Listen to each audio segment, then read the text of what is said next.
Hoy tenemos una conferencia en el ámbito del mundo de la ciencia con un nombre, me vais a permitir leerlo porque la cosa es complicada. Los microorganismos de enemigos acérrimos a compañeros inseparables. Nos dice José Antonio Gil, que es el ponente, que los microorganismos aparecieron en nuestro planeta hace 3.800 millones de años y durante más de 3.000 millones fueron sus únicos habitantes. Dada su gran capacidad metabólica, fueron capaces de cambiar la atmósfera terrestre y se convirtieron en las formas de vida más abundantes y más ampliamente distribuidas por la Tierra. La mayoría de los microorganismos realizan funciones importantes para la supervivencia del resto de los seres vivos. Intervienen en los ciclos geoquímicos, limpian nuestros desechos, nos proporcionan bebidas alcohólicas. Lo de alcohólicas está bien eso. Alimentos fermentados, enzimas, vitaminas, antibióticos, etc. Una minoría de ellos han sido agentes causales de muchas muertes a lo largo de la historia de la humanidad y lo siguen siendo todavía en algunos países. Los microorganismos conviven con nosotros desde que nacemos hasta que morimos y normalmente en perfecta armonía. Somos mitad hombres, mitad bacterias.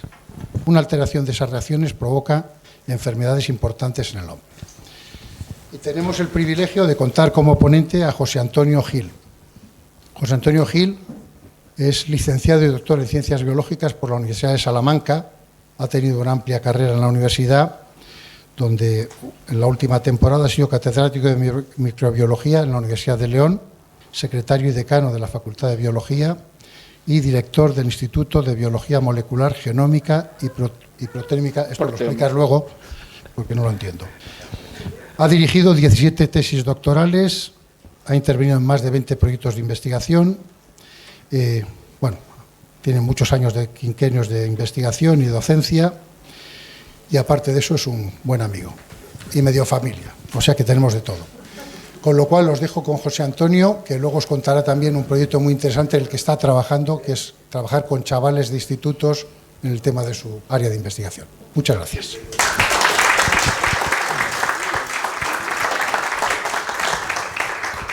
Bueno, gracias Alejandro y gracias a todos por venir.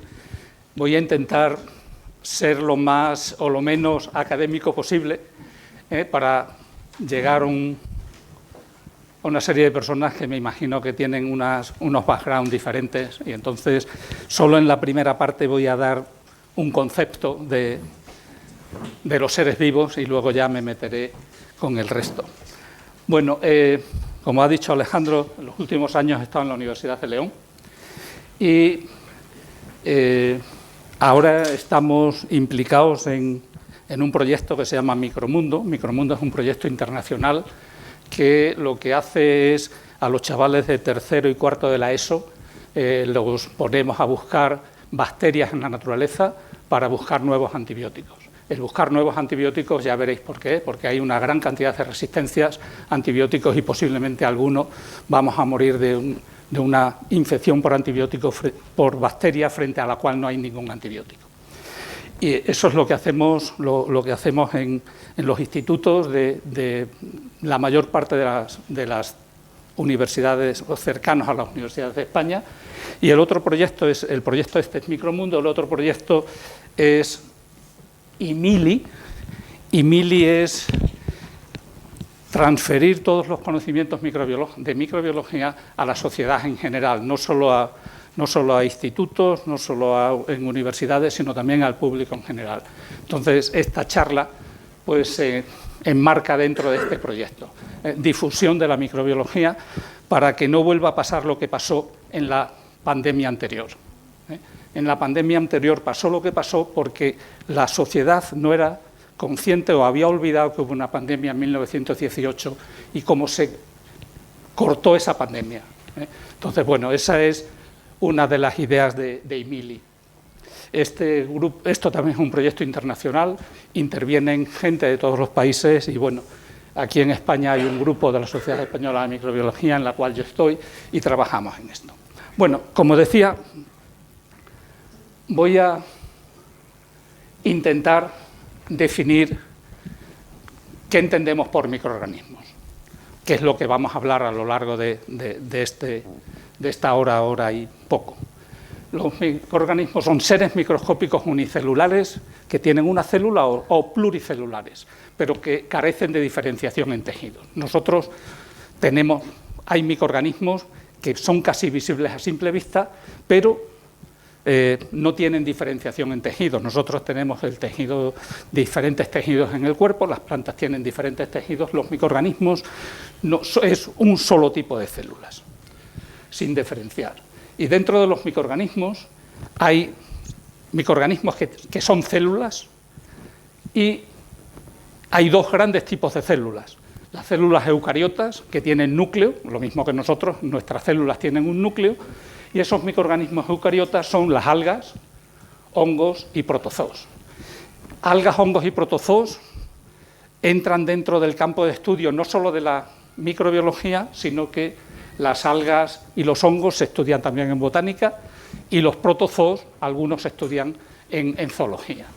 Pero tanto algas, hongos y protozoos se consideran microorganismos porque no están diferenciados en tejidos, es un único tipo celular. Los otros microorganismos que vamos a hablar de ellos son los microorganismos procariotas. Procariotas significa que no tienen núcleo. La célula, todo el material genético está disperso en el interior de la célula. Y en esos microorganismos procariotas están las bacterias y otros organismos que son las arqueas, que son unas bacterias más primitivas que viven en ambientes lo más exóticos del mundo.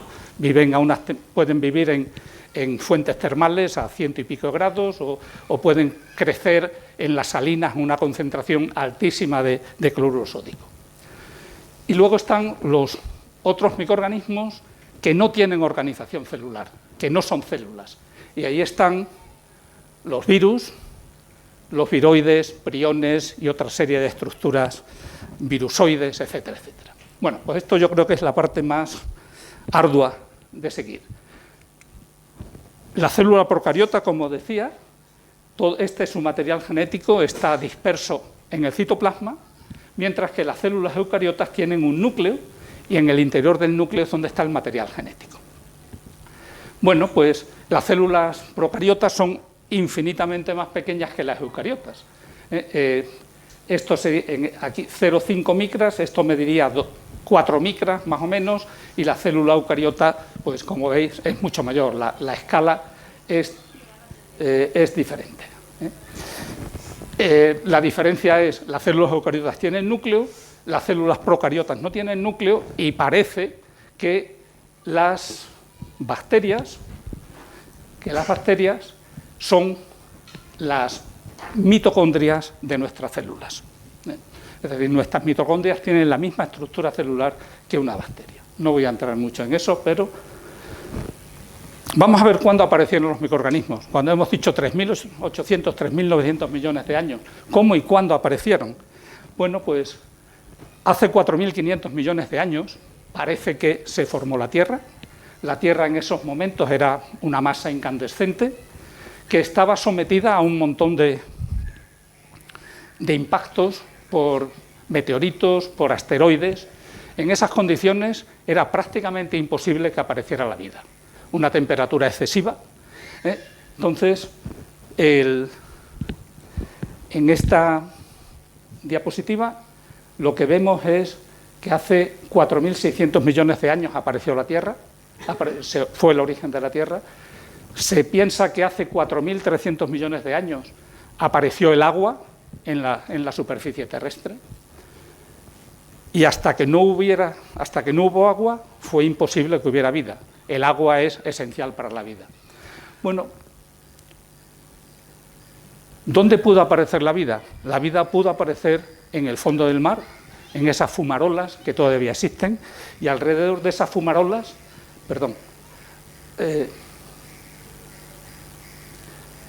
alrededor de esas fumarolas es donde crecen microorganismos todavía. Bueno, pues si admitimos que la vida se empezó ahí,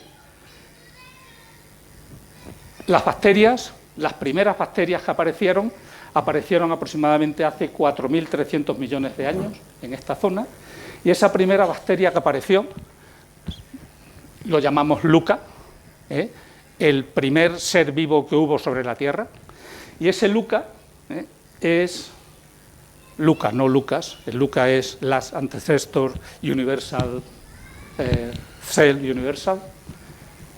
Ese LUCA es un microorganismo anaerobio, porque en la Tierra no había oxígeno, utilizaba compuestos químicos muy simples como fuente de energía.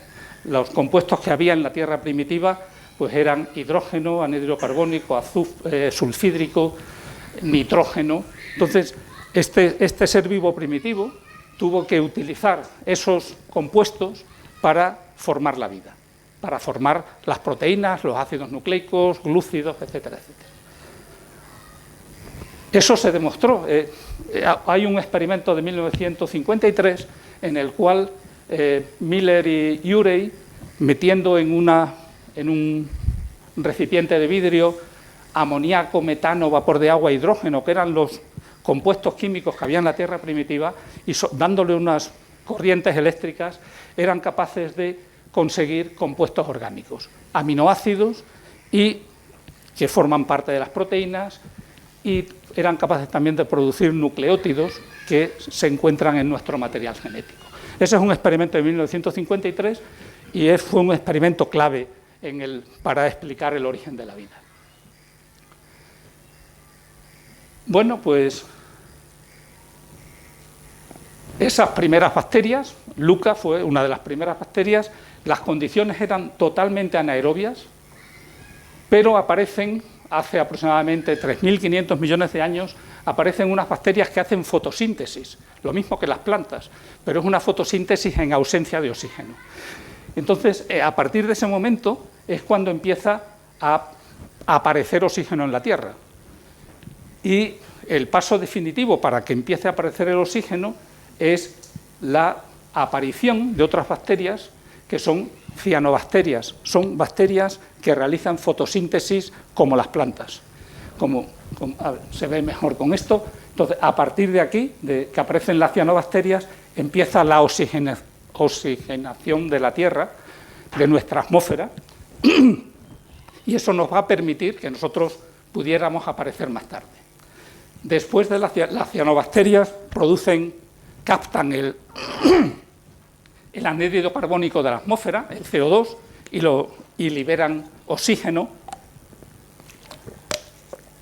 que permite que la Tierra se vaya oxigenando, nuestra atmósfera. Bueno, posteriormente aparecen las células eucariotas.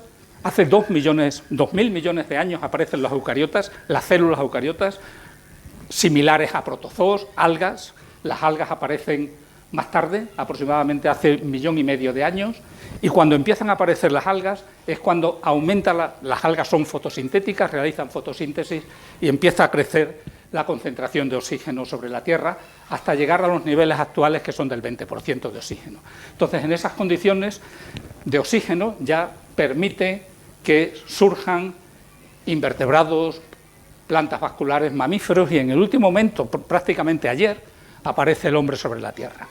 Un paso importante, no sé si sale aquí ahora, es cuando hay una cierta concentración de oxígeno en la atmósfera, es cuando se empieza a producir la capa de ozono.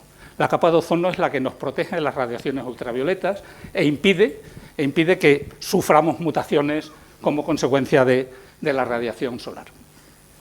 Bueno, pues al final las algas siguen, invertebrados con conchas, mamíferos, y en el último momento el hombre. Es decir, hace nada, prácticamente antes de ayer, llevamos sobre la Tierra. Mientras que las bacterias llevan, todos los microorganismos llevan viviendo un montón de miles de millones de años sobre la Tierra. Han pasado un montón de fenómenos en la Tierra. Ha habido glaciaciones, ha habido terremotos, ha habido un montón de cosas, ha habido extinciones masivas, pero las bacterias no se han extinguido. Las bacterias siguen ahí, están desde el principio y siguen y seguirán ahí. Cambiaron la atmósfera terrestre, atmósfera anaerobia sin oxígeno, ahora es atmósfera totalmente aerobia en la cual podemos estar. En esa atmósfera anaerobia ninguno podríamos estar aquí. Entonces, bueno, esa es otra de las ventajas de las bacterias. Bueno, la pregunta es, ¿solo existe vida en la Tierra o puede haber vida en otro sitio? ¿Hay biomoléculas en el universo? ¿Podemos encontrar aminoácidos en el universo? Bueno, pues afortunadamente hay... No sé si esto seré capaz de... Bueno, hay asteroides que llegan o están muy cerca de la Tierra, no llegan a impactar, pero hay un asteroide que es Bennu. Este asteroide es un asteroide que pasó muy cerca de la Tierra, y otro asteroide que es Ryugu. Estos asteroides se lanzaron, la NASA lanzó una serie de naves al asteroide, cogieron muestras y las trajeron a la Tierra y las analizaron. Bueno, pues esa misión Osiris recolectó en el año 20 120 gramos del material del asteroide Bennu y lo trajeron a la Tierra. Entonces, el análisis de las muestras reveló que había 14 aminoácidos. Nosotros tenemos 20 aminoácidos en nuestras proteínas, 14 se encontraron en el asteroide. Y se encontraron también las 5 bases nitrogenadas. Voy a ver, este vídeo es muy cortito, está recortado simplemente para... Are ideal for cooking Está up en inglés, organic pero molecules, lo único que carbon-based dice- compounds that are the stuff of life. Bennu is a carbon-rich asteroid, Esa es la- and its esa es la samples sonda. are chock full of Trajeron- organics, including amino acids, Trajeron las muestras, las analizaron, y ahora veremos esos son los aminoácidos que constituyen las proteínas, y de los 20 aminoácidos que tenemos en nuestras proteínas, los que están marcados en amarillo, que son 14, estaban en el asteroide. Y también estaban las 5 bases nitrogenadas, adenina, guanina, citosina y uracilo, también se encontraron en el asteroide. Con lo cual, y otra cosa importante, a ver si pasamos.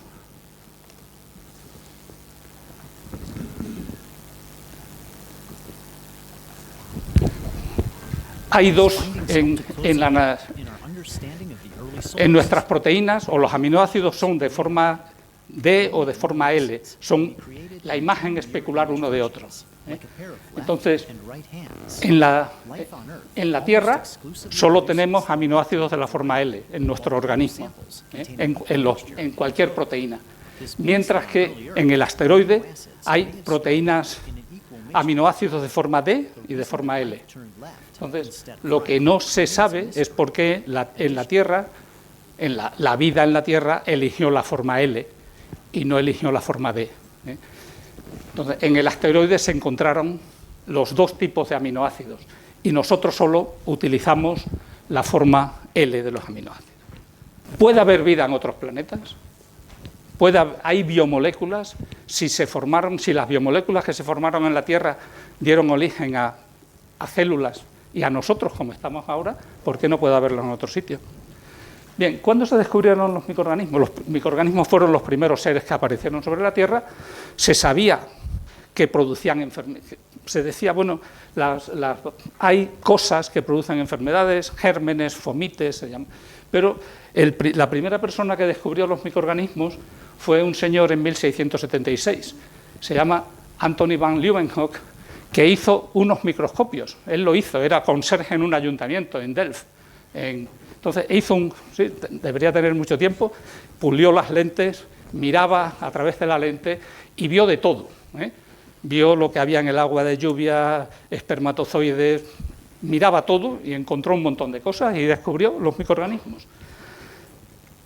Ese es el microscopio de Leeuwenhoek. Con esa cosa era capaz de conseguir aumentos de 400, que es lo que normalmente utilizamos en el laboratorio, y dibujó los microorganismos. Ahí se ve una sarcina, bacilos, cocos, etcétera, etcétera. Bueno, pues Leeuwenhoek era holandés, no sabía escribir en inglés, mandaba sus trabajos a publicar a Londres y las primeras publicaciones, o la primera vez que mandó los trabajos, le dijeron, eso no vale para nada, le deseamos mucha suerte con esos animalillos que usted está trabajando, no le hicieron ni caso. Pero bueno, el hombre incidió y siguió mandando sus cartas a la revista. Esa es una carta original de Leeuwenhoek en la cual describe los animálculos, como él lo llamaba. Bueno, pues al final se lo publicaron, le publicaron sus descubrimientos, que lo llamaba Animálcula, en una revista que es Philosophical Translation of the Royal Society of London. Afortunadamente hoy tenemos acceso a todo. Entonces, hace unos años era imposible llegar a leer estos documentos, pero ahora todo está disponible en Internet y se puede hacer incluso desde un pueblo con una buena conexión a Internet, sin estar en la universidad. Bien. Microorganismos enemigos acérrimos, sí, son muy malos, hacen mucho daño, pero hay que... Una de las IMILI, este consorcio internacional, lo que quiere acabar es con la germofobia. La germofobia es la fobia a los gérmenes. Nosotros en biología nunca hablamos de gérmenes, hablamos de bacterias o hablamos de microorganismos. Gérmenes es una palabra que usan mucho los médicos, veterinarios, pero en biología hablamos de microorganismos, no hablamos de gérmenes. Queremos acabar con la germofobia, porque los microorganismos son mucho más beneficiosos que perjudiciales. Bueno, esta foto es una foto que me encanta. Eso en azul son los alveolos pulmonares y los bichitos en rojo es Streptococcus pneumoniae o Diplococcus pneumoniae. Es un microorganismo que produce las neumonías. Por cierto, los que sean mayores de 65 años deberían vacunarse frente al neumococo, pero bueno, eso es un inciso. Streptococcus pneumoniae es un microorganismo que es muy importante en ciencia, porque gracias a él se descubrió que el DNA era el material genético, el ADN era el material genético. Gracias a los trabajos con Streptococcus pneumoniae, ¿verdad, Carmelita? Bueno, esto es para que veáis lo importante que son los microorganismos en la Tierra. En la primera, estos son la biomasa de carbono, midiendo las plantas, la biomasa de todas las plantas son esos casi 400 gigatoneladas de carbono. Las bacterias, pues llegan casi a 100 gigatoneladas. Los hongos, los animales ya no se ven en esa escala. Los humanos es que no somos nada en comparación con las bacterias, ni con las plantas. Y los virus, vamos a ponerlo en escala logarítmica, a ver si así lo vemos un poco mejor. Bueno, pues los humanos todavía seguimos siendo prácticamente nada sobre la Tierra. Las bacterias siguen siendo los seres vivos cuya biomasa es la segunda de la lista, porque lo primero son las plantas. Entonces, si hay tantas bacterias, no pueden ser malas. No pueden ser, es que no estaríamos aquí. Bueno, ¿cómo saber si un microorganismo es el agente causal de una enfermedad? Hay un señor, se llamaba Robert Koch, que hizo unos experimentos muy sencillos. Estaba trabajando con el carbunco y dio 4 postulados. El postulado 1 dice: el microorganismo lo podemos encontrar o lo tenemos que encontrar en el animal sano, pero no tiene que estar en el animal enfermo. Ese era el postulado 1. Bueno, este es Robert Koch, que le dieron el premio Nobel de 1905. El postulado 2 es: tenemos que ser capaces de sacar la bacteria del animal enfermo y cultivarla en el laboratorio, en cultivo puro, sembrarla en placas.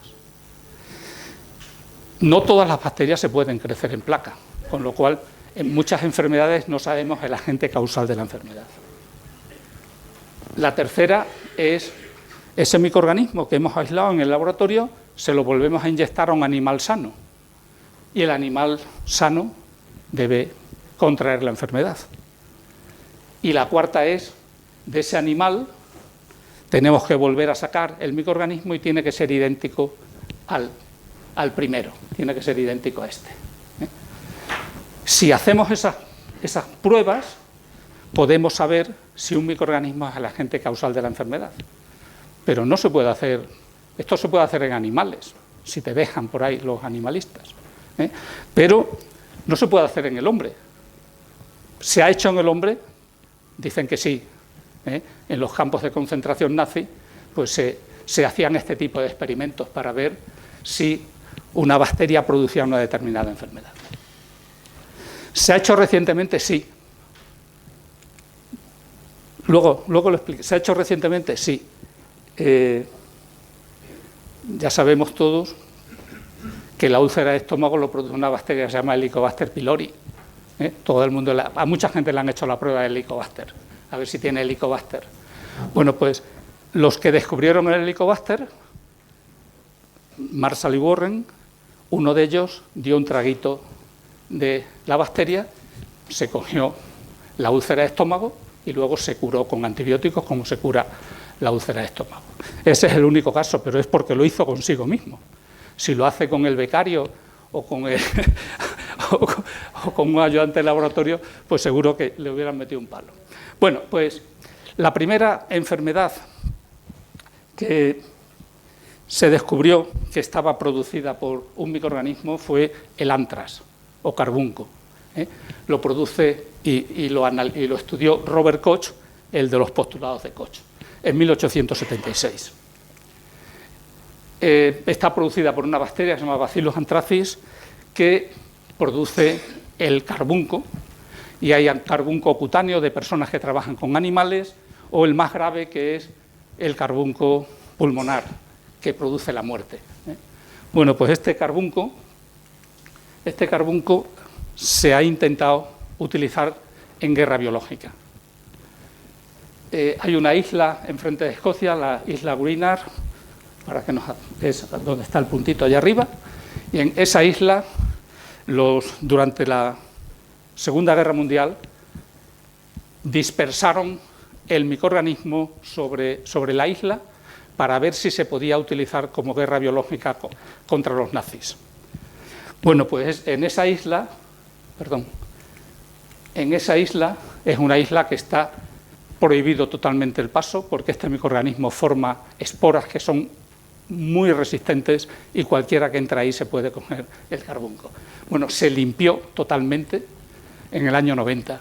A partir del año 90, teóricamente se puede entrar, pero mejor no entrar, porque solo limpiaron la parte superficial, con agua y formaldehído. Entonces no sabe si en la parte más profunda podría haber. Bueno, ¿se ha utilizado recientemente como guerra biológica? Sí. No sé si nos acordamos del 11 de septiembre del 2001, las Torres Gemelas. Después del atentado contra las Torres Gemelas, a una serie de senadores americanos les mandaron unos sobrecitos que tenían esporas del bicho ese. Si abres el sobre y lo aspiras, carbunco pulmonar, y te vas al otro barrio rápidamente. Bueno, algo de guerra biológica. ¿Cómo podemos luchar contra las enfermedades? Bueno, nadie va a hacer guerra biológica si no tiene un buen antídoto, eso está clarísimo. Pero bueno, a no ser que hubiera un antídoto, nadie lo utiliza. Pero, como veis, se intentó utilizar. ¿Cómo podemos luchar contra las enfermedades infecciosas? Bueno, eso es una lista de principales enfermedades infecciosas con el año del descubrimiento, y ahí veis la úlcera de estómago, que se descubrió que lo producía Helicobacter pylori en 1983, con el ejemplo de que uno de los autores se tomó un poquito de Helicobacter. Bueno, no lo he dicho, pero me pueden parar en cualquier momento, algo que no se entienda, porque es que si no, el único que hablo soy yo. Entonces, bueno, también hay que hacer un poco de... Si algo no se entiende, bueno, pues se entiende. Por ahora sí. Vale. Una de las formas más fáciles de luchar contra las enfermedades infecciosas es la cuarentena. También nos pusieron en cuarentena, no nos dejaban salir de casa. Bueno, pues la primera vez que se utilizó fue para luchar contra la peste bubónica. ¿Y por qué cuarentena? ¿Por qué se mete a las personas 40 días en casa? Bueno, pues no hay ninguna explicación científica. Es porque Jesucristo estuvo 40 días en el desierto. De verdad, es que no hay otra. Entonces, 40 días se supone que es un tiempo suficiente para que una enfermedad pase. Cuando un barco llegaba y tenían peste, los dejaban en el barco, no los dejaban desembarcar durante 40 días. El que salía de esos 40 días, pues ya había pasado la enfermedad o no había muerto por acción de la enfermedad y podía salir del barco. Bueno, pues la cuarentena se utilizó para luchar contra la peste negra. Bueno, la peste en principio no era una enfermedad transmisible hasta que los hombres empezaron a convivir y las pulgas empezaron a pasar de picar al hombre y le transmitían la enfermedad. Y ha habido una serie de pandemias importantes a lo largo de la historia sobre la peste que se solucionaron más o menos con la cuarentena. Bueno, la peste bubónica se transmite, está producida por Yersinia pestis y se transmite a través de las ratas, las pulgas ratas y al hombre. Y también hay una transmisión de la peste de hombre a hombre, que es la peste neumónica, que esa es mortal. La peste se caracterizaba por la formación de unos abscesos, bueno, algunas son desagradables, pero no mucho, peor serían que pusiera otras. Estas. Bueno, esas son casos de peste bubónica producida. ¿Sigue habiendo peste? Sí, sigue habiendo peste. Bueno, pero una de las primeras pestes fue la peste de Justiniano del año 541. Y en el año 541 murieron alrededor de 50 millones de personas. Entonces, como veis, es 541 y la peste llegó hasta España. Llegó porque había un tráfico de personas, no tan exagerado como hoy día, pero llegó. La peste de Justiniano acabó con el Imperio Bizantino. Fue una forma de murió tanta gente que el Imperio Bizantino se hundió. La otra gran peste fue la peste del año 1346. Esto fue un caso de guerra biológica. Los mongoles estaban luchando frente a Teodosia, que está en la península de Crimea, y cuando los mongoles que morían de peste los lanzaban al interior de la ciudad para contaminar la ciudad. En esa ciudad había muchos genoveses que llevaban la seda desde Oriente a Occidente y inmediatamente la peste se transmitía o bien por las ratas o por las pulgas. Las ratas iban en los barcos y picaban las pulgas picaban al hombre, y ahí teníamos la peste que llegó a toda Europa. ¿Por qué sabemos que llegó? Porque han levantado cadáveres, han analizado el material genético de las bacterias que había y eran Yersinia pestis que llegaron incluso a la península. Todo eso por los genoveses que llevaban la seda a toda Europa. Bueno, este cuadro, me imagino que lo conocemos todos, es el cuadro que mejor representa la cantidad de muertos que hubo durante esos años. Murió el 50% de la población europea con esa peste. Y la única forma de solucionarlo era con cuarentenas, aislar las ciudades. Bueno, la peste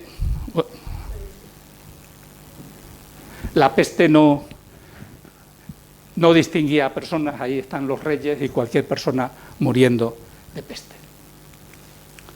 Bueno, la cuarentena era la forma de luchar. Otra forma de luchar contra las enfermedades infecciosas es el aislamiento. También nos aislaron, no pueden salir de la ciudad 1 kilómetro, no sé qué, no se puede ir de un pueblo a otro. Bueno, pues el aislamiento se hace desde 1400 años antes de Cristo, concretamente para luchar contra una enfermedad poco contagiosa como era la lepra.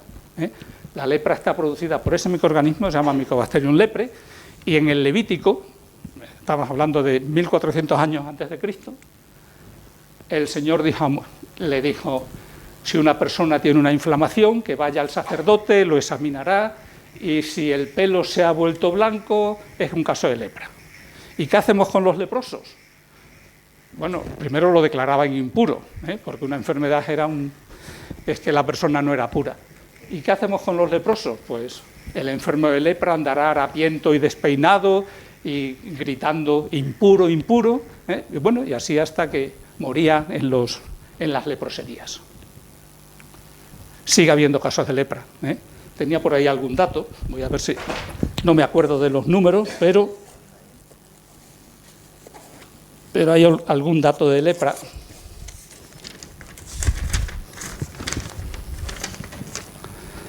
En el año pasado, 200.000 nuevos casos de lepra en el mundo, 10 casos en España. 10. Bueno, eso es un pie deforme por la lepra, las manos. Son casos de lepra ya llevados al extremo. Bueno, la forma más eficaz de luchar contra las enfermedades infecciosas es la vacunación. Si hay vacuna, mucho mejor que cualquier cosa. Y la vacunación empezó en 1796. Se empezó a vacunar contra el virus de la viruela.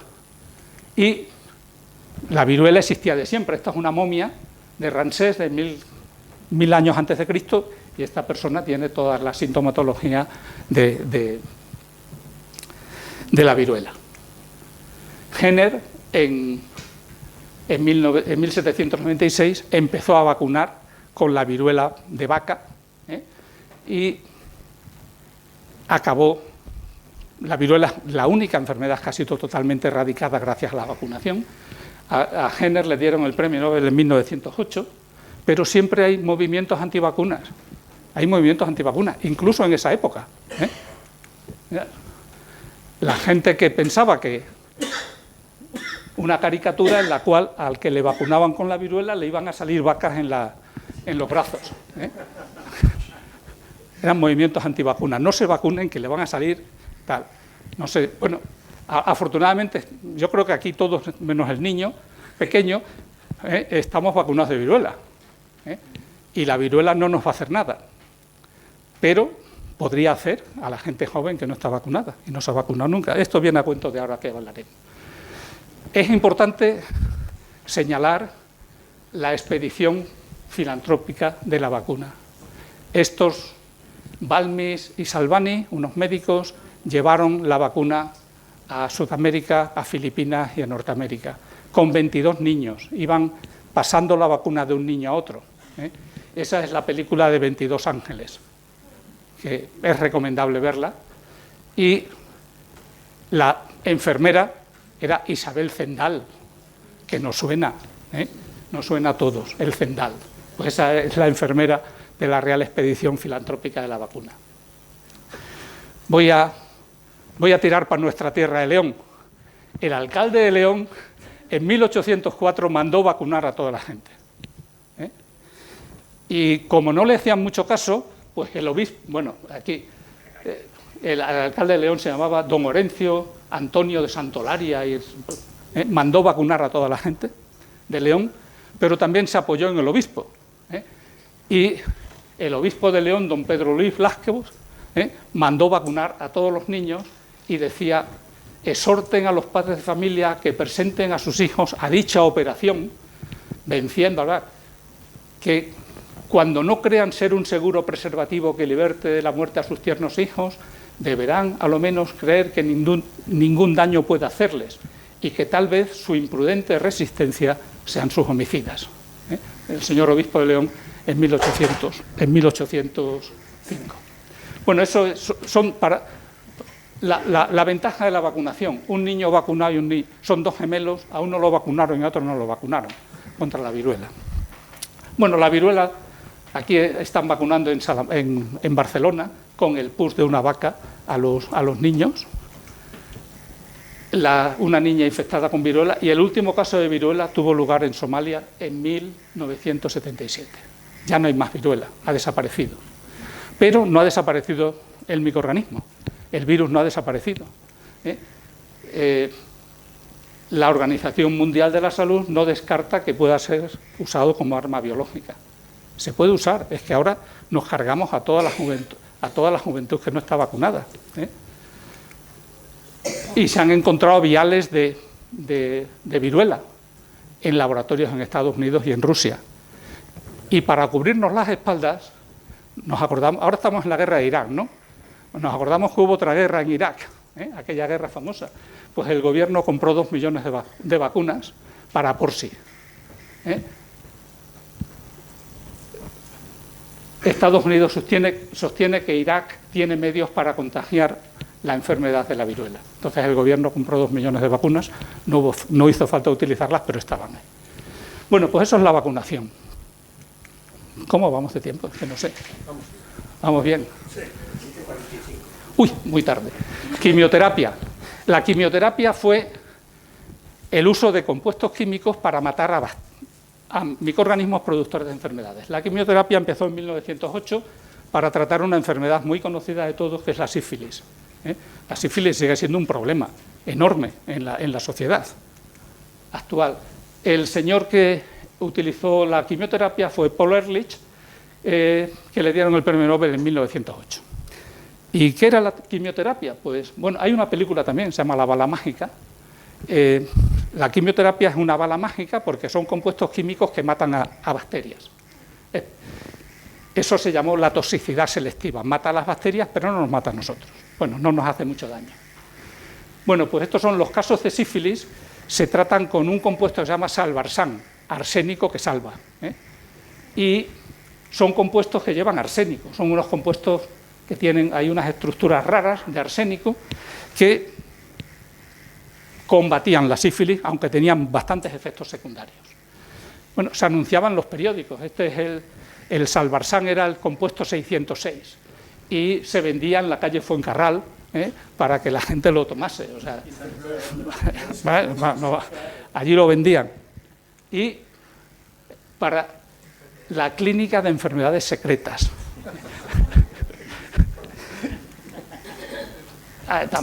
La venta del salvarsan en La Coruña. Esto es la lengua del chico antes y después del tratamiento. Eso.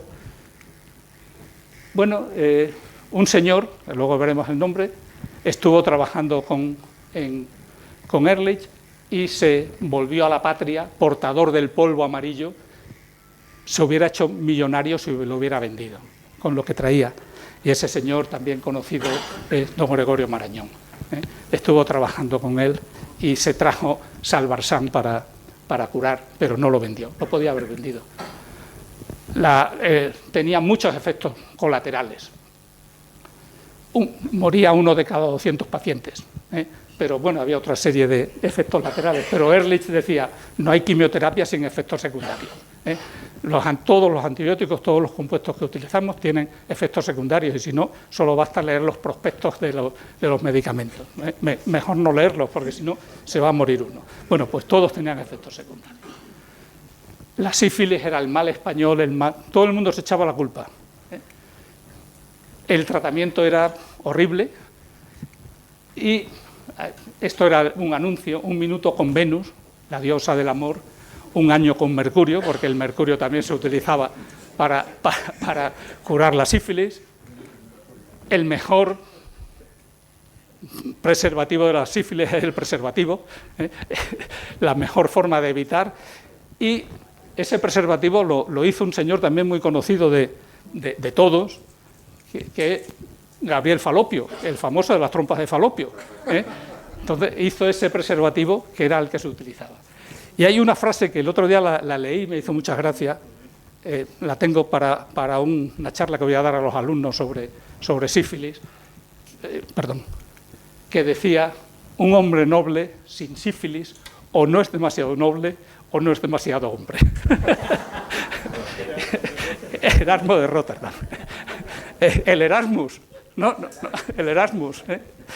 Los chicos se van de Erasmus. Orgasmus, como decían por aquí. Bien, pues ese era... Bueno, esa es la incidencia de la sífilis en España. Estos son datos de hasta el año 24 del Ministerio.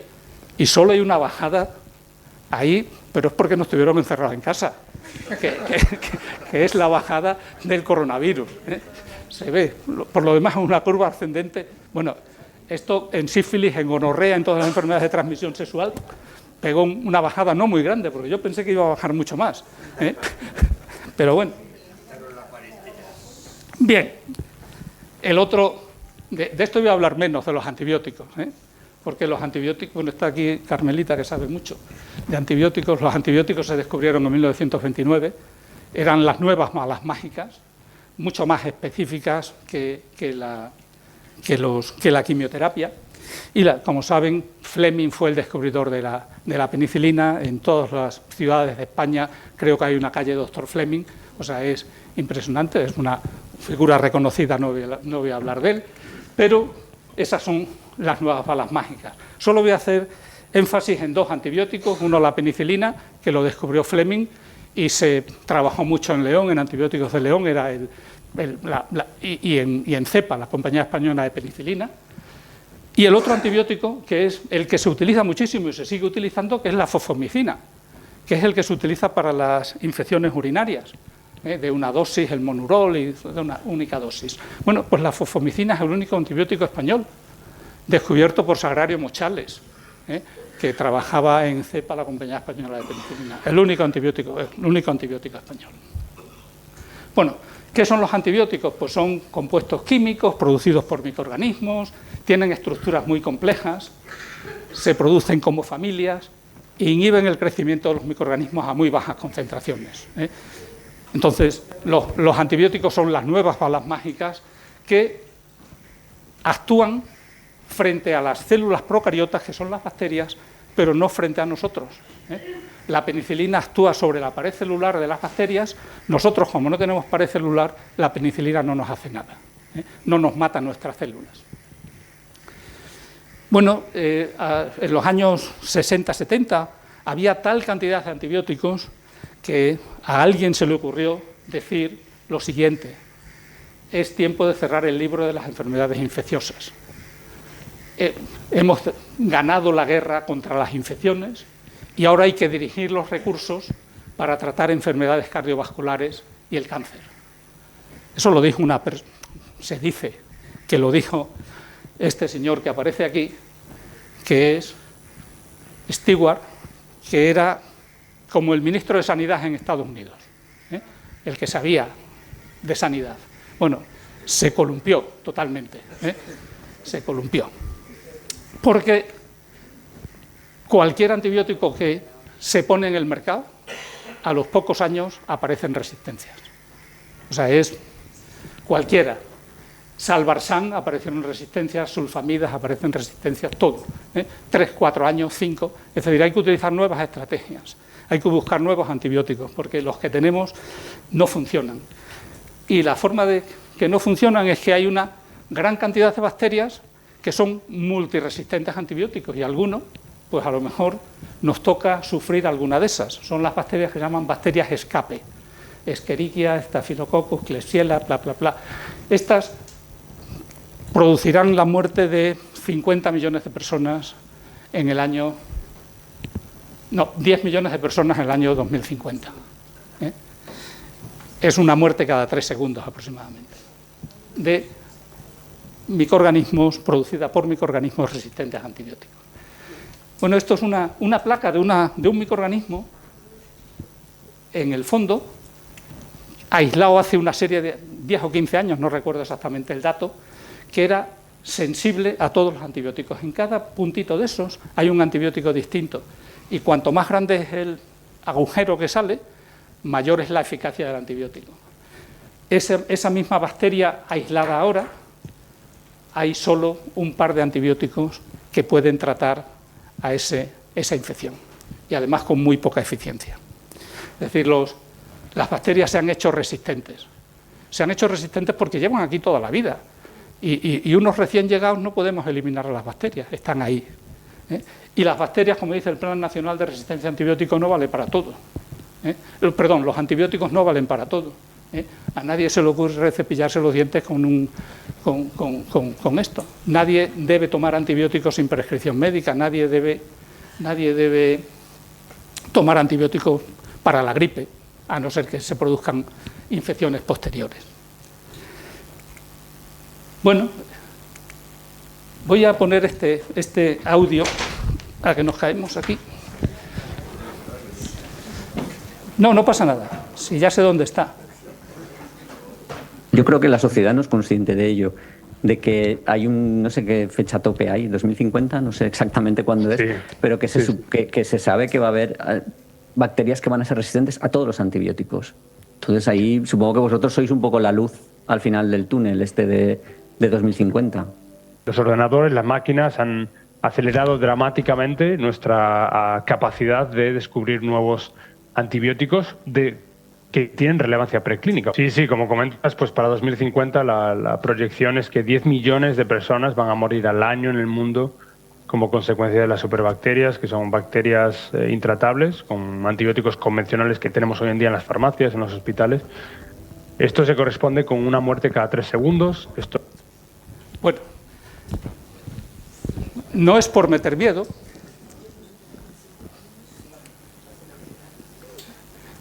No es por meter miedo, pero este que habla es César de la Fuente. Tengo el gusto de decir que fue alumno mío, y ahora es profesor en la Universidad de Pensilvania. Hace un mes o dos lo nombraron doctor honoris causa de la Universidad de León y está propuesto para el premio Nobel. O sea que no es un cualquiera. En León tenemos gente buena,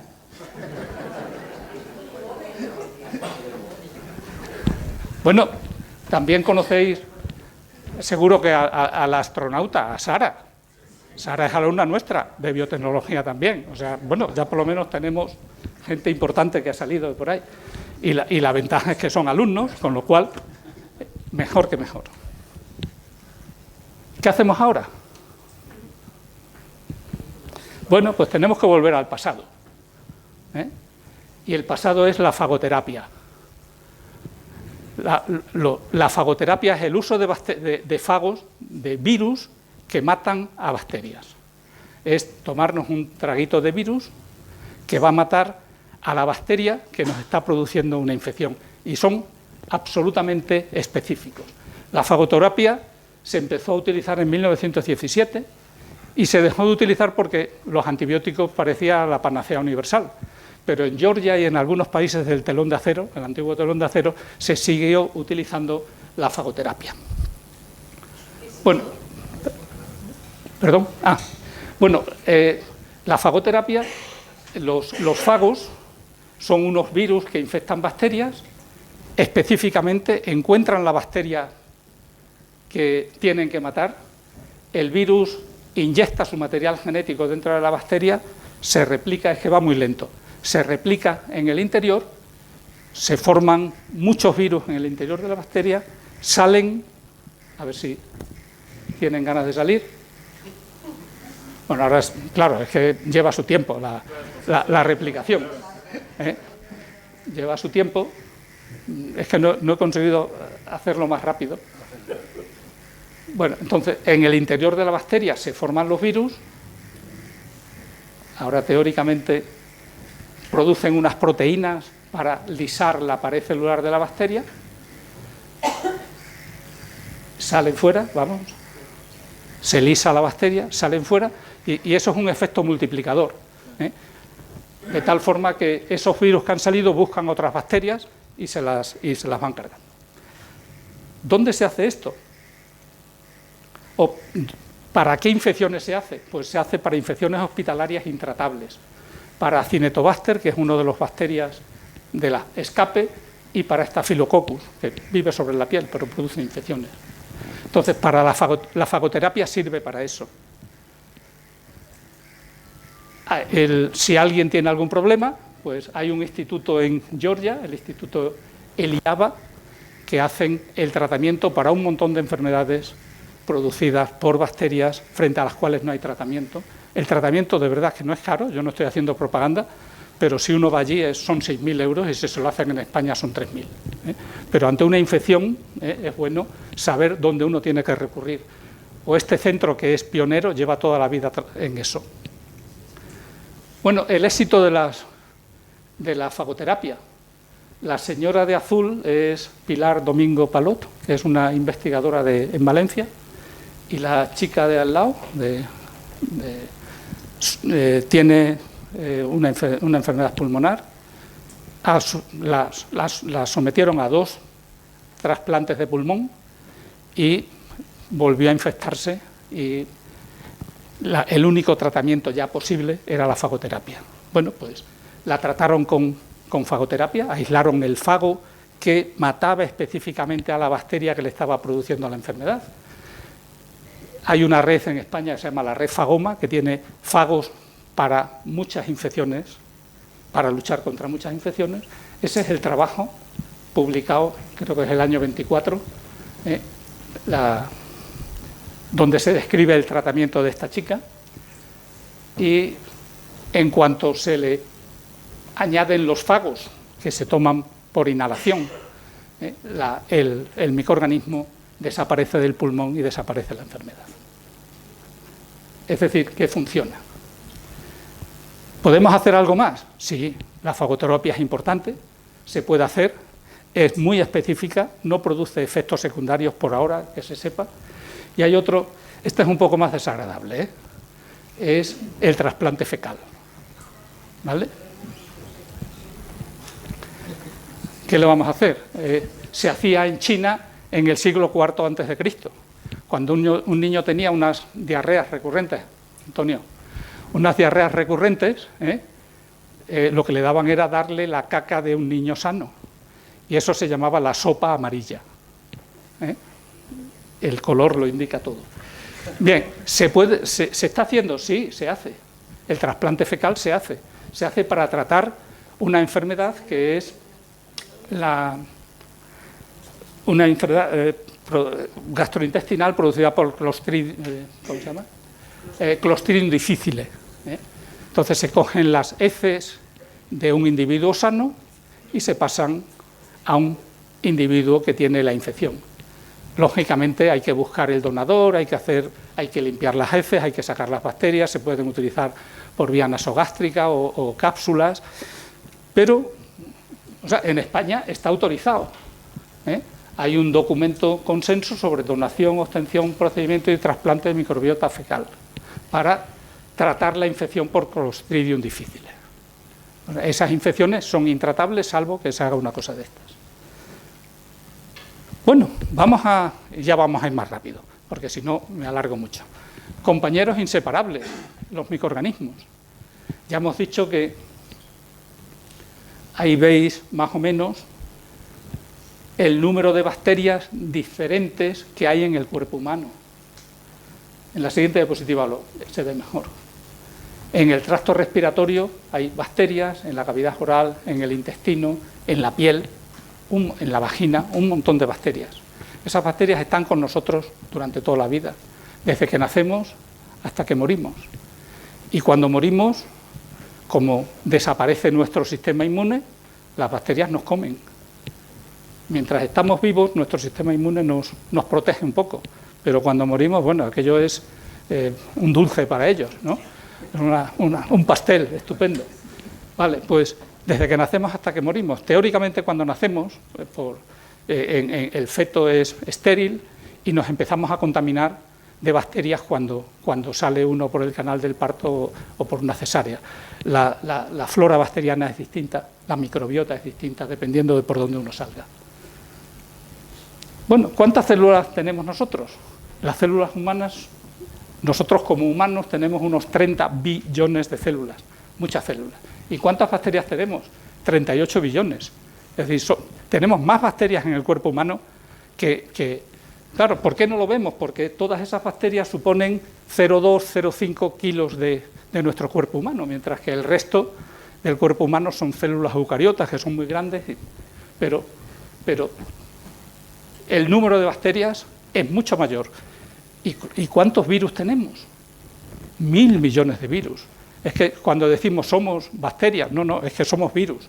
Somos más virus que bacterias y que células humanas. Virus tenemos a tope.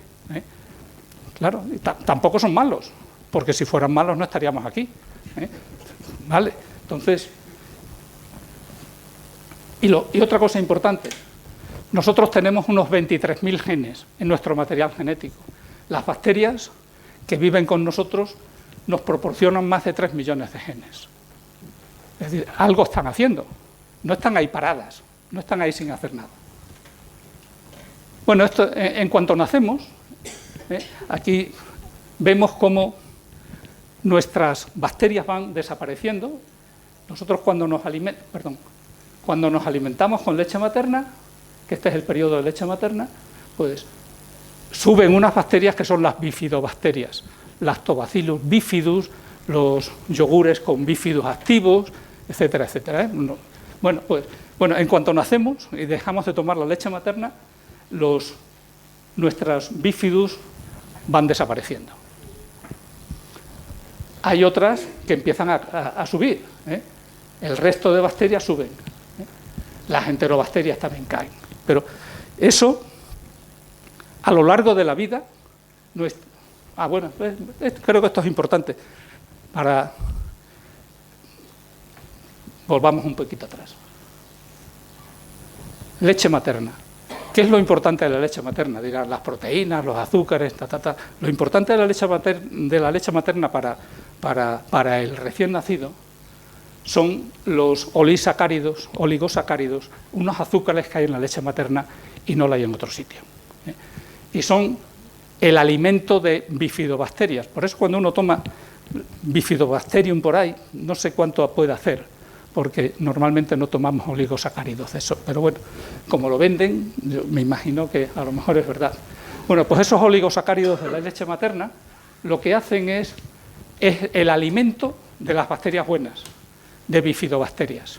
Y esas bifidobacterias son las que producen una serie de compuestos que matan a las bacterias malas del tubo digestivo, es decir, están protegiendo al niño desde el momento, esas sustancias, y matan a las bacterias malas y permiten el crecimiento de las bacterias buenas.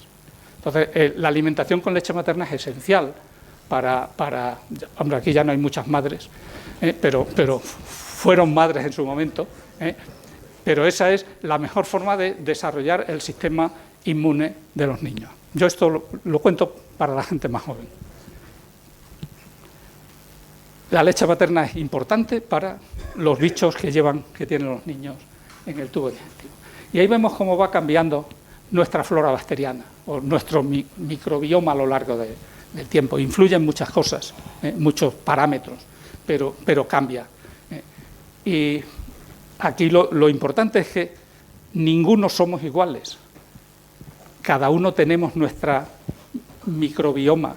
Esos análisis que hacen de microbioma tienen que ser específicos para una persona. No vale el análisis del primo o de la abuela. Tienen que ser específicos de esa persona. Vamos a hablar un poco del microbioma intestinal, que es el más importante, bueno, creo, uno de los muy importantes.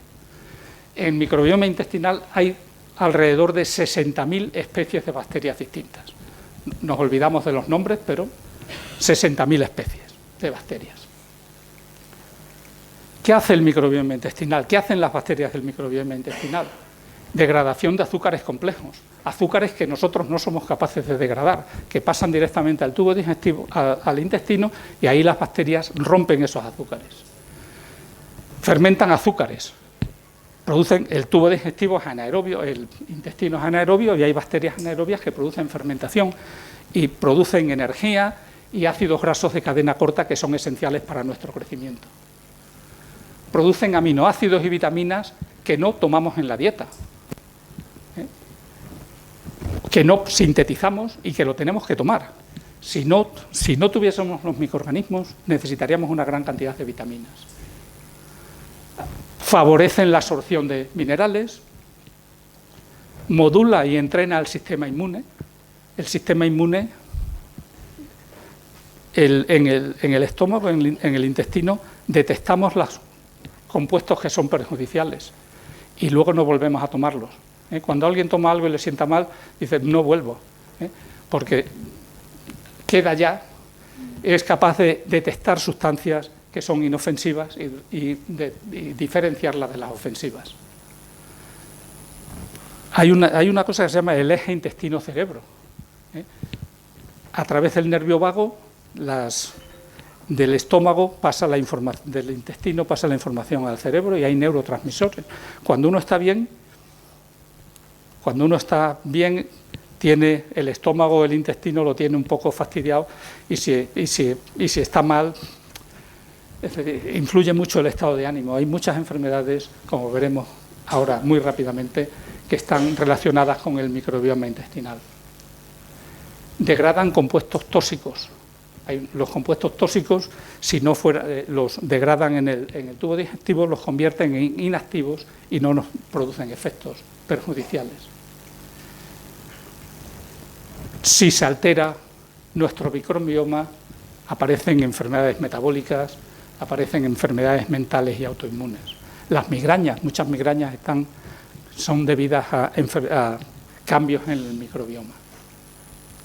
Bueno, aquí esto es el microbioma intestinal, oral, placenta, etcétera, etcétera, con las enfermedades a las que da lugar cuando se altera.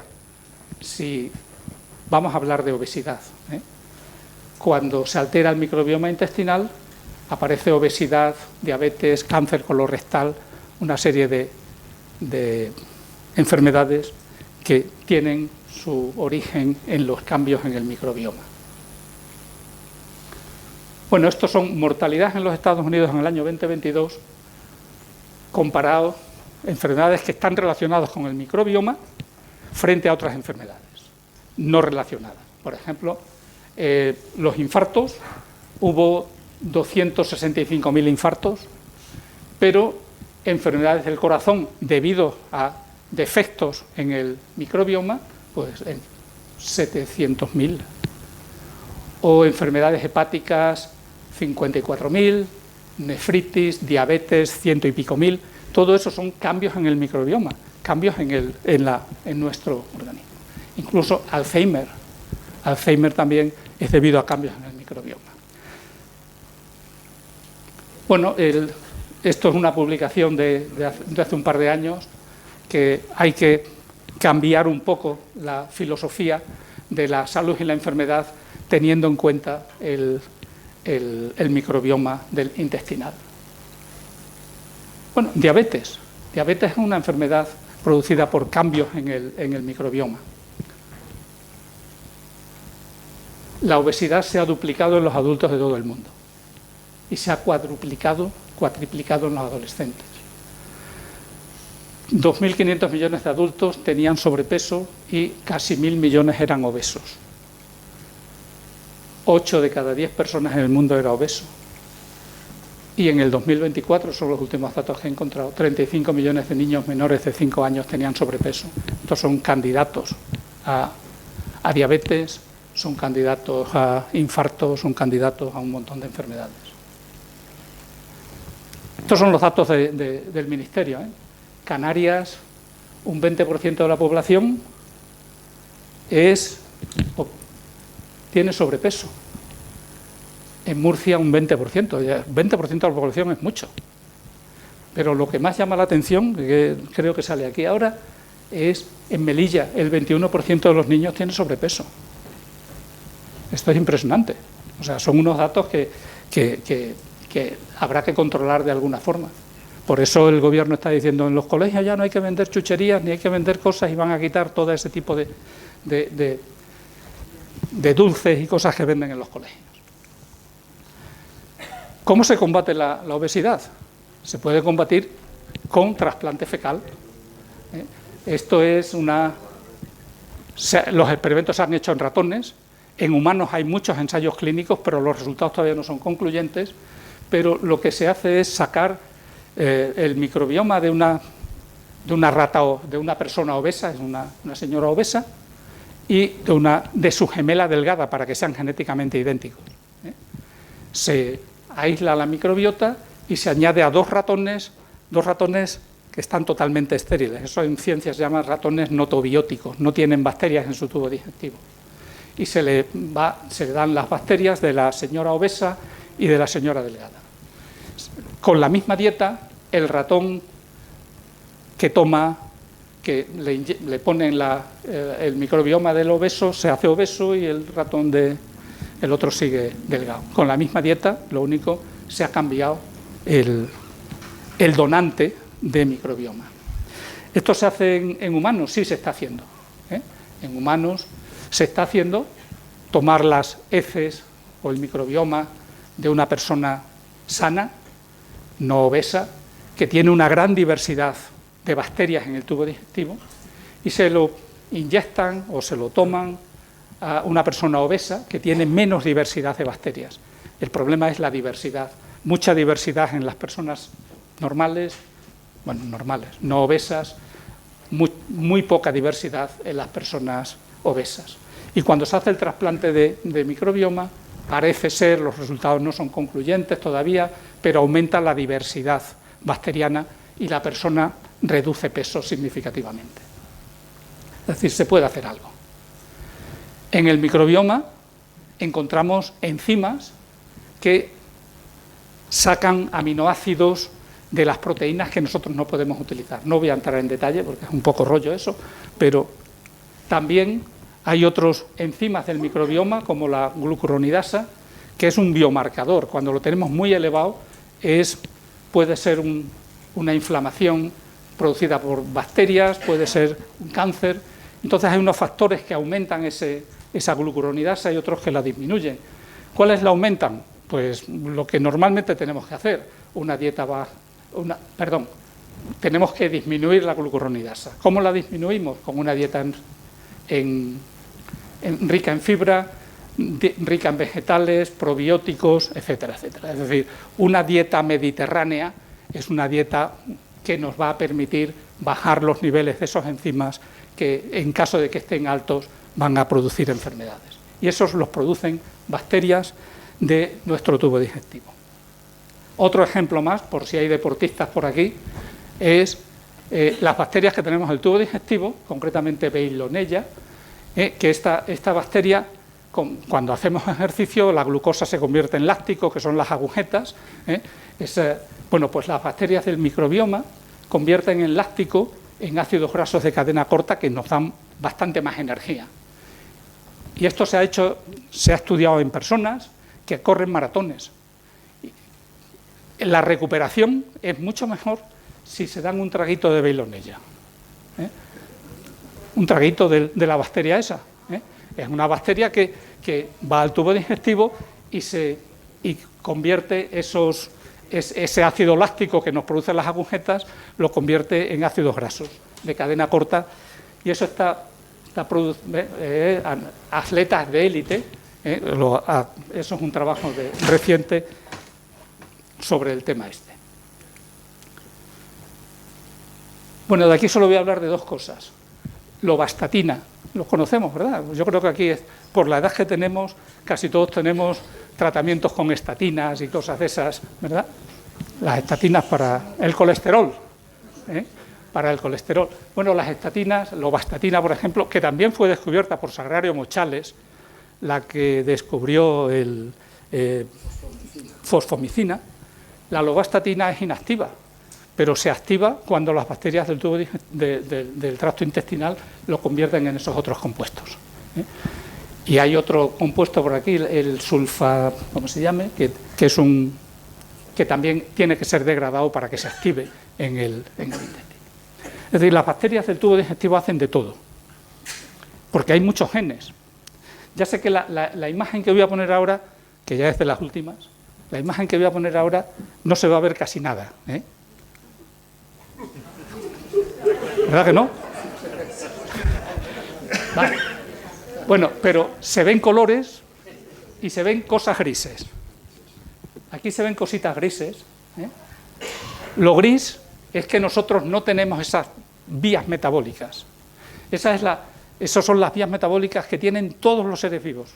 Si cogemos todos los seres vivos, todos, el conjunto de todos los seres vivos tienen esas vías metabólicas. Yo no sé si alguien estudió por aquí biología hace años, pero había un póster que teníamos todos en casa, que eran las vías metabólicas de Merck, no sé si era Merck, ya no me acuerdo. De Beringer, las vías metabólicas. Pues esas son todas las vías metabólicas. Bueno, pues los grises son los que nosotros no tenemos. Pero cuando estudiamos las vías metabólicas presentes en un hombre adulto más el microbioma, todas se vuelven de colores.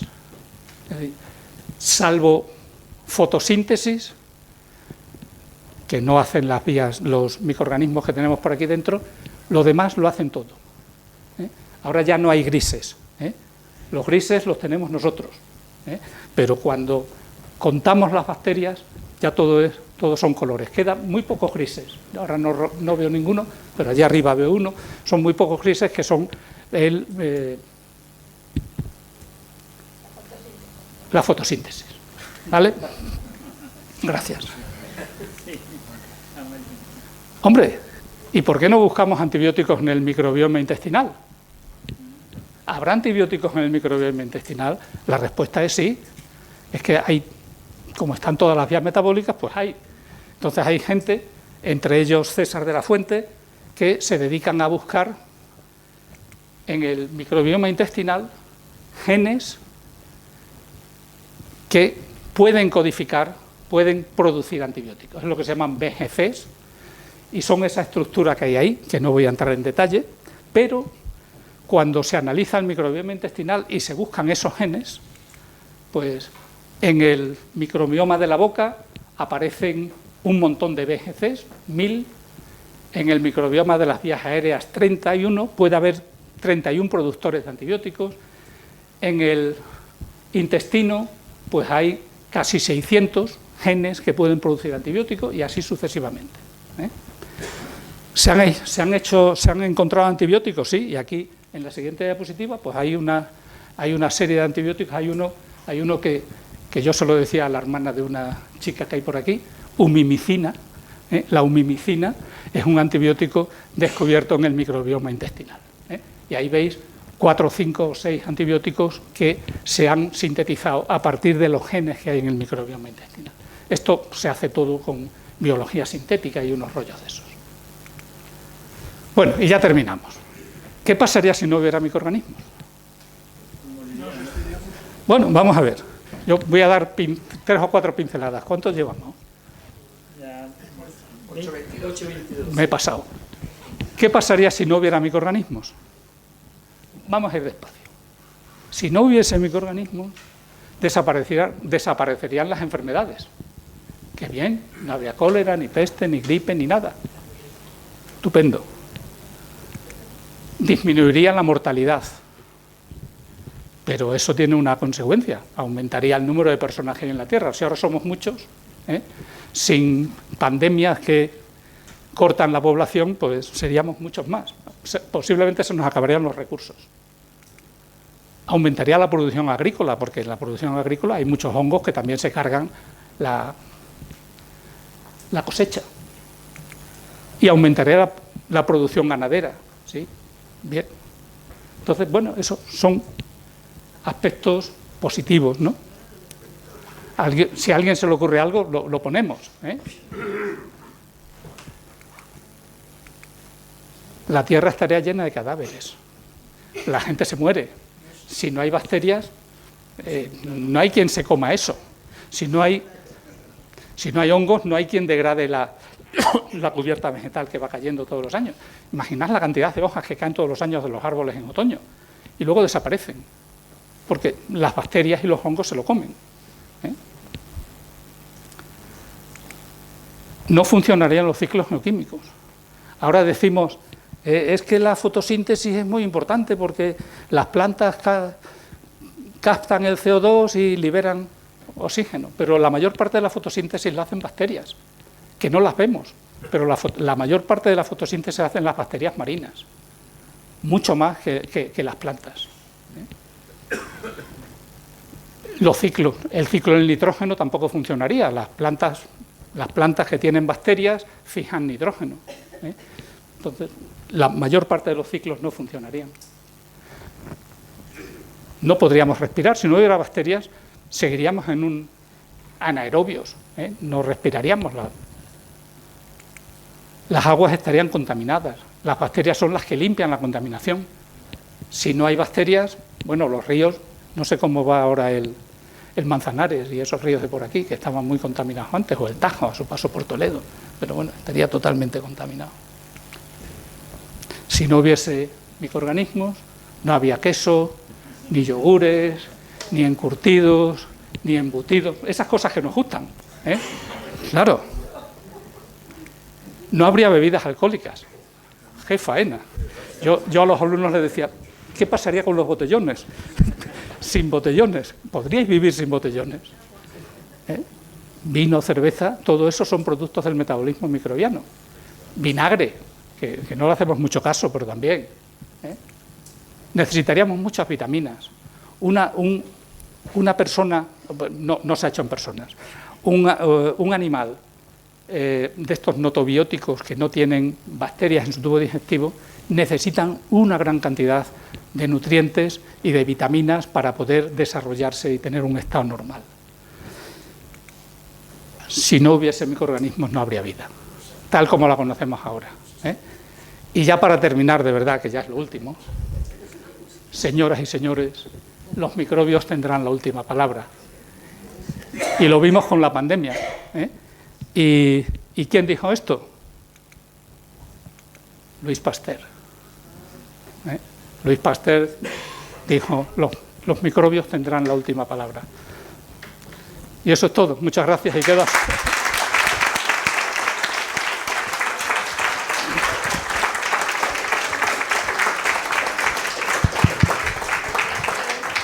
Muchas gracias, José Antonio. Mucha información para reciclar. Tenemos unos minutos para alguna pregunta corta. Cortita, ¿eh? Bueno, puede ser larga. Sí, no que nos quieran. Que nos echan. Hola. Has hablado de los fagos y la fagoterapia.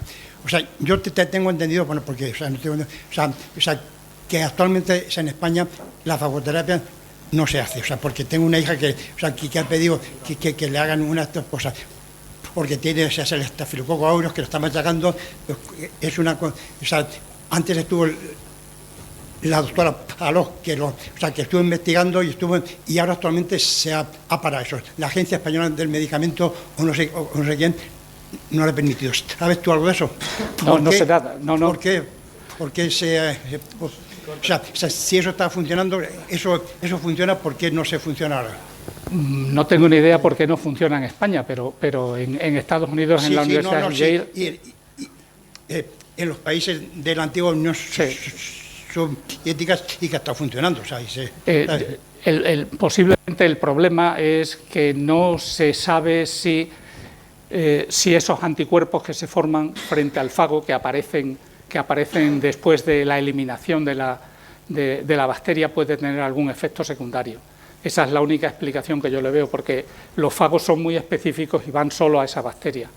No atacan otra bacteria, pero el organismo responde frente al tratamiento y produce anticuerpos frente al fago. Pero no tenía ni idea de que hubieran prohibido eso. Pensé que en Valencia seguían trabajando. Sí, han estado investigando en Valencia, pero actualmente creo que no está permitido. No tengo ni idea.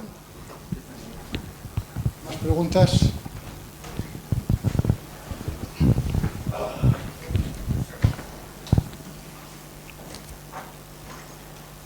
Que sea fácil, no tan difícil como esto. Muy cortita y muy fácil. ¿Está utilizándose y sirviendo para algo la llamada inteligencia artificial para entender mejor los mecanismos de los microorganismos y encontrar nuevos tratamientos? La respuesta es sí.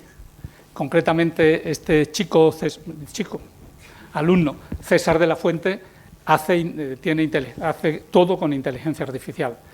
Pero no solo del microbioma, sino están buscando antibióticos nuevos de animales extintos, de mamut y de otra serie de bichos que estaban mucho antes de que empezara la era de los antibióticos y que empezáramos nosotros a estar por aquí, en la Tierra. Sí, se está haciendo. La inteligencia artificial va a cambiar mucho. Ahora, es que ahora le dices a la inteligencia, le das una secuencia del genoma de una bacteria y le dices, búscame si hay aquí posibles antibióticos y te los buscas. Antes era muy complicado, pero ahora es muy fácil. Si hubiéramos tenido inteligencia artificial hace años, hubiéramos avanzado muchísimo más. No podemos considerar a todo ser vivo como protector de las microbacterias y de las bacterias. Al fin y al cabo, las bacterias se produjeron en un medio anóxico y reductor. Sí. Y también ácido. Y ahora nosotros totalmente. En nuestro interior del organismo lo que tenemos es un medio anóxico y ácido. No podemos ser que todos seamos un cuerpo protector de esas bacterias. Bueno, No. De hecho, el concepto nosotros somos holobiontes. Sí. Todos somos holobiontes. Somos una nueva forma. Un holobionte es el hombre, las bacterias y los virus que vivimos en perfecta armonía, y esa estructura, si queremos llamarla así, o ese ser superior o ese ser conjunto, en biología se llama holobionte. Y efectivamente nosotros estamos protegiendo a las bacterias, porque ahí viven en su ambiente, claro, sí, en su ambiente original, anaerobio, ácido, muchos quimiolitotrofos, perdón por la palabra, sí. Bueno, muchas gracias por la charla. Todavía escucho de vez en cuando, o no tan de vez en cuando, que durante la pandemia, dice la gente, nos encerraron. Confinamiento es un poco más suave y hubo un confinamiento que entiendo que fue un aislamiento. Entonces, y bueno, de las vacunas no hay ni mucho menos tanta contestación, pero también hay quien las pone en duda. La pregunta es teórica, claro. ¿Qué podría haber ocurrido si no llegan a confinarnos o encerrarnos, como dicen algunos? Es decir, yo entiendo que fue algo muy bueno, muy importante y que cambió el signo de la enfermedad, pero me gustaría que dijese unas palabras. Muy fácil. Solo con que hubiera habido una buena información desde el principio y nos hubieran dicho a todos, mire, hágase usted mascarillas en casa y salga a la calle con mascarilla y no pare el país. Hubo que hacerlo porque no había mascarillas y la gente en los hospitales se las hizo como pudo. Nosotros en la facultad estábamos haciendo mascarillas para la gente. Dimos todo, pero confinar yo creo que fue una medida excesiva si hubieran dado una información buena desde el principio. Porque la única forma de evitar el contagio era por vía aérea. No hacía falta fumigar y echar tanta lejía como se echó. Bueno, la gente lavaba hasta las llaves con lejía, claro, y el pomo de la puerta, y el ascensor, claro, y hubo estudios de cuánto tiempo permanece el virus en no sé dónde. Bueno, yo creo que fue falta de información, y no quiero hablar de política, porque creo que también se permitieron ciertas cosas que no se debían haber permitido. Nosotros, cuando estábamos en León, coincidió con una elección de rector y una serie de personas dijimos, creemos que no es conveniente que toda la gente se reúna en Filosofía y Letras a votar, porque ya se veía lo que venía. Creo que fue falta de información. Si nuestros políticos hubieran leído algo de la pandemia de 1918, de la pandemia de gripe, no hubiera pasado lo que pasó. Por lo menos a ver si ahora lo mantenemos aquí para por si vuelve a venir, porque dicen que cada 100 años vendrá una. Muchas gracias por la charla. Tengo una pregunta. Dices que se administra excretas, ¿no es cierto?, para tratar de curar a las personas, ¿no? Limpias. Claro, limpias. ¿Puede funcionar también el tema de orina? Porque yo he leído que hay algunas personas que que es asqueroso, desde luego. Bueno, yo creo que hay animales que son coprófagos. Creo que los conejos son coprófagos, ¿no? No sé si la palabra de beber orina existe, pero sí es cierto. Orinoterapia. Pero en la orina hay pocas bacterias a no ser que haya una infección. Claro. La orina teóricamente es una cosa que viene muy filtrada y a no ser que haya una infección, no creo que... Si es por algún nutriente... Bueno,